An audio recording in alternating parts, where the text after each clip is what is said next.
Hello and welcome back to another video from Average FPL. Today what we're going to do is look at 5 top tips to a good start in Fantasy Premier League.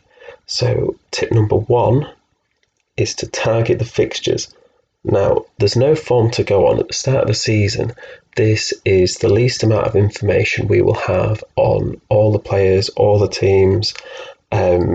So you really want to be selecting players from strong teams who you feel confident in doing well. So those teams that you think are either going to start the season very strong because they're good teams, or they've got good fixtures and their players have had a full pre-season. You don't really want players that are coming back from international tournaments or coming off injuries because there's a chance they won't start the first game of the season. So you want to target the fixtures, but also target those players from strong teams. Tip number 2 is to stick to known players. Now, there's often you feel the need to bring in these new signings that are new to the league, but big transfers often take time to settle in, and there's lots going on behind the scenes. You know, they're moving their whole lives. It's not just turning up and playing. There's a lot of extra things to it.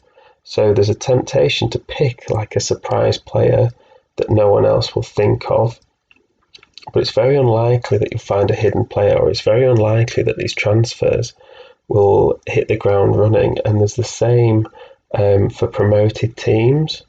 You know, 1 or 2 in your lineup is fine, but if your team has lots of players that have been transferred in or promoted into the Premier League, it doesn't bode well for your success early on.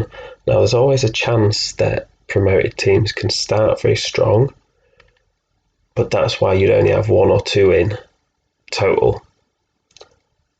So, point number 3 is to play the obvious captaincy. Now, captaincy counts for a huge portion of your total points, so it's important you get it right and not overthink it, especially early on when your aim shouldn't be to get a big lead, but to not fall too far behind.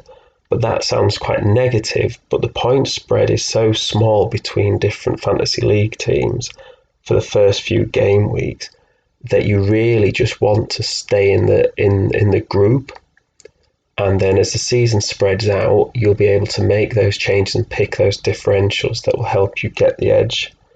So for instance, if Salah is highly owned and scores a game week 1 hat-trick, if you didn't captain him, then you'll already be 20 points behind someone that did, even if you had him in your team. Now, that did happen last year on the first game week. Salah scored a hat-trick, and he was playing, I think it was a newly promoted team. But if you are able to captain him, he would seem like an obvious captaincy. Then that would give you not only a great start, but it would also mean that you don't fall too far behind the rest. Now, it's tempting to pick someone that again is a differential, but I would wait until later in the season. We're talking about the first few game weeks here. So you want to pick that captaincy, that biggest hitter with the best fixture, and don't be different for different sake.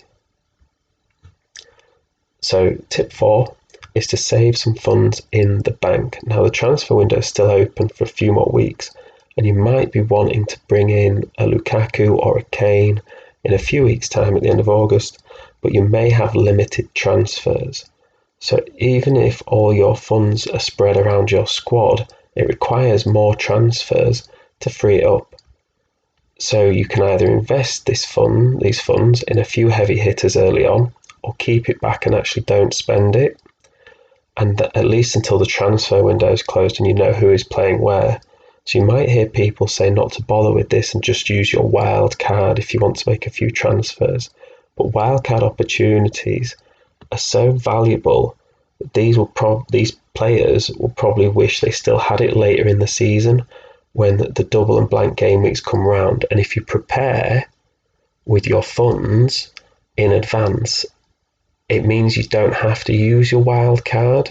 You know, a lot of times people panic with the wild card, whereas if you plan to make your transfers at certain points, or you leave your team more flexible for the future, then that will really help you later on if you can keep hold of that wild card.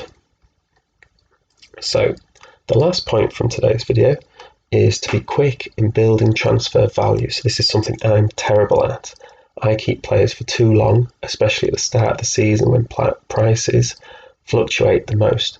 So player value increase and decrease is decided by ownership, and the start of the season is when the most fantasy league players are playing.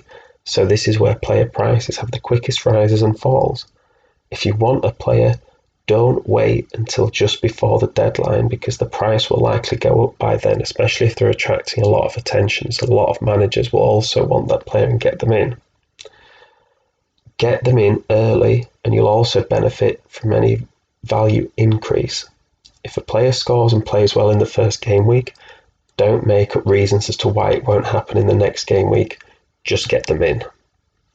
So there are top 5 tips for a good start. Now, these might not work later on in the season, but we're focusing on the first few game weeks here. So hopefully it's helped you out. Thank you very much for listening, and I'll see you in the next one.